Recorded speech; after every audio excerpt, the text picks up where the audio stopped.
Okay, thanks to our mates at Mount Shop, we're shed raiding again.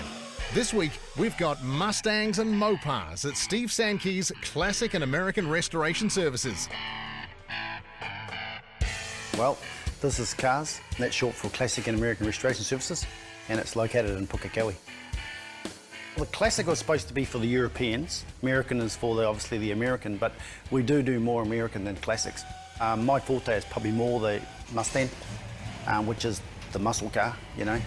But lately the Mopars have been coming in. We've done a lot more of those. The Impalas have always been strong, but now the four-door Lincolns and everything are coming in. I think it's mainly the beach hop. You know, everybody wants to see that big four-door car cruising around the old beach hop, and I do, rather than seeing the old noisy coupe. Much of the workshop's projects clearly come from the US of A, and that means a fair old range of starting points. Yeah, it is always nice to work on what I call a virgin car, which means it hasn't been messed with, you know. And if it shows up here all assembled, that's nice, but that's luxury. You don't get that when you're working on cars of this age. You know, chrome mouldings for a 39 Mercury, you know, you're just not going to find them. So at least if you've got the original one, you've got something to work with and base on to tidy up. That's not to say the guys aren't up for a challenge. Yeah, of course. I wouldn't be here if I didn't enjoy it. You know, every challenge that comes through the door is my car until it goes out the door. So we're going to give it the love and attention that I would if it was my own car. And when it's in here, I look at it as my car. Well, first thing is basically you've got to work out the size of the tyre. I mean, if you're going to put a big 12-inch foot under the rear, you've got to make sure it's going to fit under the rear. So that's the first thing. You've got to get the tyres, the brakes, and all that bastard sorted. Then you want to work out what's the interior you want to run. If the floor's going to be raised to make room for the vehicle to be lowered, you've got to allow so you don't jump in there and bang on the roof. So you've got to work out to lower the seat bases and all that sort of thing. So if you're going to run a big 6-speed, 5-speed gearbox, then you've got to raise the tunnel. Okay, so now you've got to make room for a centre console. It's got to be lowered for the shifter to be in right places. So yeah, there's a bit of mucking around, working around. If the customer comes into the shop and he's got a bang idea of what he wants to do, I'll do what he wants to do. Obviously, I'll try and improve a little bit if certain things are just too unrealistic for New Zealand ruling. But realistically, if the customer's got a plan, then yeah, that gives me a bit more of an idea of where he wants to go.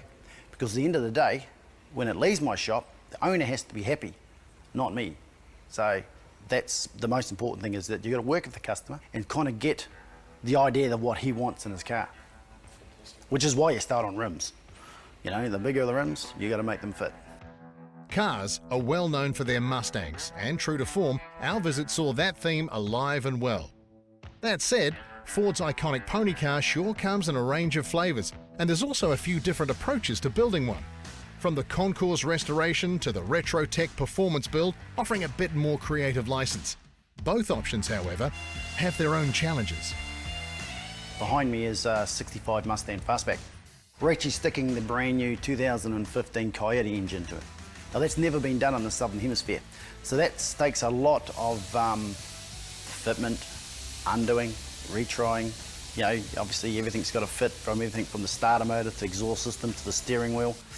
You know, steering shaft, column, rack, suspension of course, back to the wheels again. Got to have those mags looking good. So yeah, you've got to try and fit. So yesterday, you could be working on the same thing you're working on today, except maybe in 3 days, you'll be able to stand back and go, that looks pretty good. And that's about what this industry is. It's just trial of error on full customs, and it can take a while, but we get there. Steve's a fan of respecting the factory's design cues when possible, but he's also happy to enhance them if that's what the build requires. Dave Burt's GTX is a good example here. The 72 packs a pro-charged 440 big block, and yes, it's still very much a Plymouth in every sense. However, the RT Charger-inspired flip-up grille ditches the chrome for a more menacing redesign, but it does it without wandering too far from what made the car appeal to Dave in the first place. Clever. Here's the other end of the scale. You'd be brave and maybe just a little bit silly to mess with a genuine Shelby. Yes, that car came in from the States probably about 2 years ago. A real grey pot mess, which means full of rust. It did have a good story of being stolen in the States a couple of times. But yeah, it is a genuine 67 GT500. and we have fully rebuilt that car. Unfortunately, that car is going to go and live in Scotland, which is a shame because it's a beautiful car for the public to see. But yeah. Be it custom or by the numbers restoration, you've got to be in it for the long haul. To start a job in this industry and then to see that car every day for 6 to 12 months, you've got to have that passion all the way through. Because if you don't, when you start the car and the quality when it's finished just won't be that dream that the owner's thinking of. So yeah, if you don't enjoy it, no point doing it. Every week, we're giving our viewers the chance to win a 10 Tools and Maguire's gift pack worth $250. Simply go to